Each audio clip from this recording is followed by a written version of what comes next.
Épisode 23. Le long du chemin s'étendaient de belles prairies herbeuses.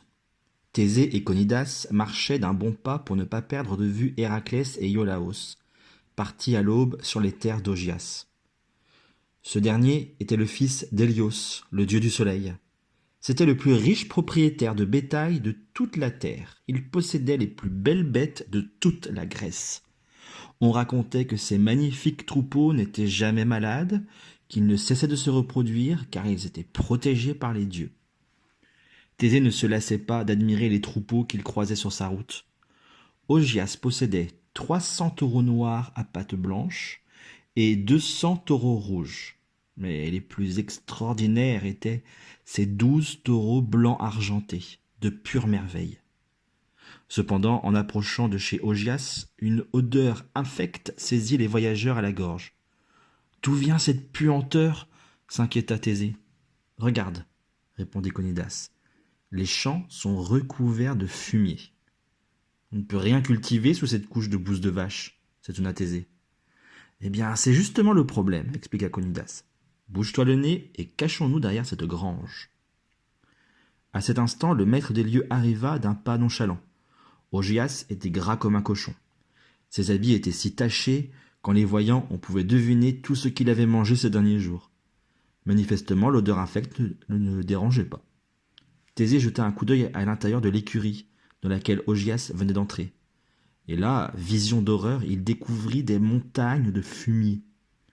Augias vint saluer ses visiteurs, Héraclès et Iolaos, par une vigoureuse poignée de main. « Cela fait des années que mes écuries n'ont pas été nettoyées, dit-il. Je ne trouve personne pour me débarrasser d'un tel tas d'immondices.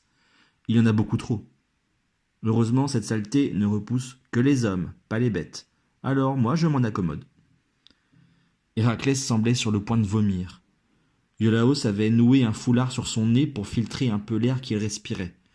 Il furetait déjà dans tous les coins à la recherche d'une astuce pour sortir Héraclès de ce pétrin.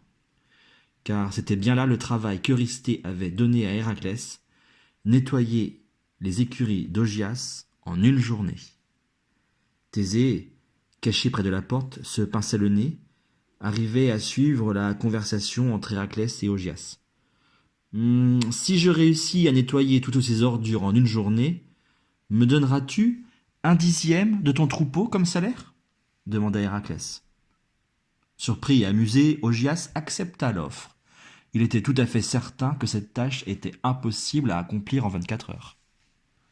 Dès que l'affaire fut conclue, Héraclès se jeta dans le fumier pour le charger sur son dos. Avec sa brutalité habituelle, le voilà qui attrape déjà d'énormes paquets d'ordures. « Arrête !» lui cria Iolaos, « tu n'y arriveras jamais comme ça, il y en a trop. Et c'est exactement ce que veut ton cousin Eurysthée, que tu te roules dans le fumier et que tu sois recouvert de ces excréments à l'odeur immonde. C'est trop bête de lui accorder ce plaisir. Réfléchis plutôt. » Héraclès regarda Iolaos sans comprendre. « Bon, je viens de faire le tour des écuries, » reprit Iolaos, « et j'ai repéré 2 rivières qui coulent à proximité. Creuse 2 trous dans les murs des écuries.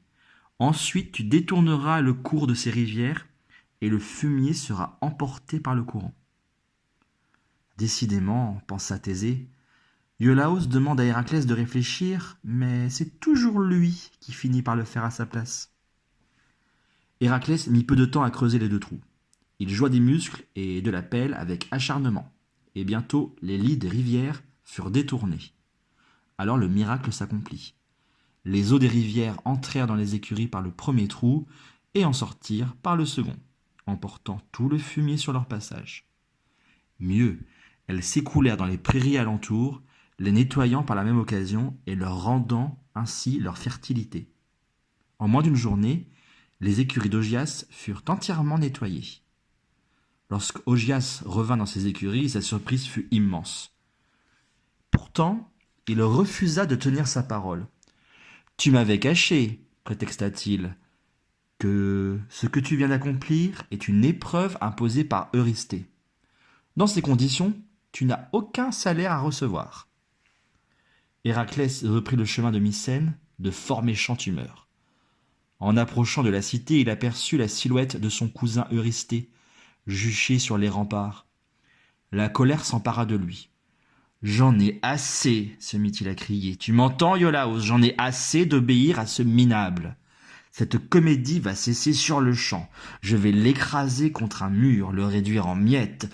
Mais la voix persuasive d'Iolaos l'arrêta net. Tais-toi et écoute maintenant. Eurysthée n'est pas content du tout. Il est même furieux lui aussi. Derrière eux, Thésée, qui avait tout entendu, se tordait le cou pour comprendre ce qui se passait sur les remparts. On y voyait Eurysthée faire de grands gestes agacés. Il n'avait pas vu Héraclès arriver. De cette hauteur, sa voix portait de loin. Il disait « Ah, j'enrage. Je voulais le voir se couvrir de fumier, qu'il soit obligé de se rouler dans la bouse des vaches. » Et il s'en est sorti sans même toucher ses immondices. En un instant, Héraclès se dérida. Un grand sourire éclaira son visage et il lança un clin d'œil à Iolaos. Il n'écouta pas la suite. Pourtant, ce que Thésée entendit aurait peut-être calmé sa joie. Eurysthée venait de dire « Mais il ne se sortira pas de la prochaine épreuve que je lui réserve. Elle est bien plus redoutable que les autres. »